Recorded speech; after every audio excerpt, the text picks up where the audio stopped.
आज हम जो है फिलाटस फैशन शेयर के बारे में डिस्कस करने वाला है, क्योंकि ये स्टॉक अभी एक रीबाउंड करने की कोशिश कर रहा है।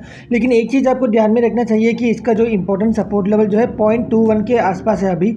अगर ये ब्रेक होगा तो पोर्ट पैनिक मोड में जाएगा, लेकिन मुझे नहीं लग रहा है 0.21 ब्रेक होगा।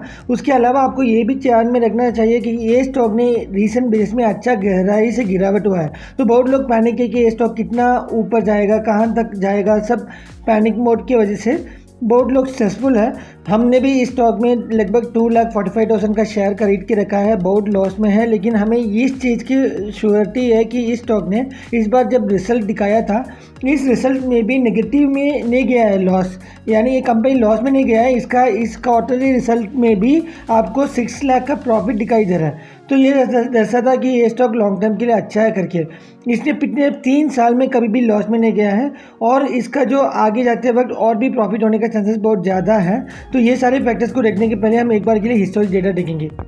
अगर आप एक महीने की हिस्टोरिक डेटा देखेंगे, एक महीने की हिस्टोरिक डेटा के अनुसार इस स्टॉक ने लो बनाया है 4 बार, यानी 27 फरवरी को, 26 फरवरी को, 25 फरवरी को और 24 फरवरी को 4 बार इसने लो बनाया है 0.21 पैसे का।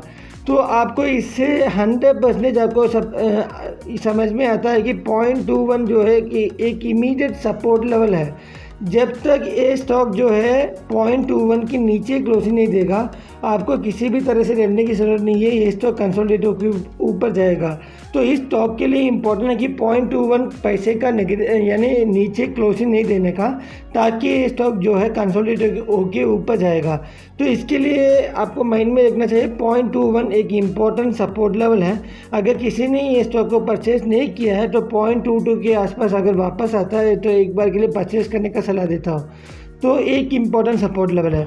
अगर इसका हाई देखेंगे तो 0.35 तक 10 फरवरी को इसने गया है। तो एक important resistance point short term basis में जो है 0.35 के आसपास है।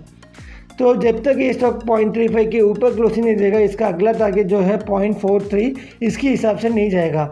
अगर आप लॉन्ग टर्म इन्वेस्टर हैं तो आपको डरने की ज़रूरत नहीं है, क्योंकि इसने अभी तक लॉस में नहीं गया है पिछले 3 साल में, और इसका सेल्स में भी बहुत बड़ा डिफरेंस नहीं हुआ है। और रिजर्व एंड सरप्लस जो है 1,400 करोड़ से ज़्यादा है। तो ये सारे फैक्टर्स जो है स्टॉक को अट्रैक्टिव बनाते हैं लॉन्ग टर्म के हिसाब से। और हमारा सलाह है कि इस स्टॉक में अगर आप 3 या 4 साल रुक सकते हो तो 100% ये स्टॉक जो है आपको 5 रुपये के आसपास जाएगा।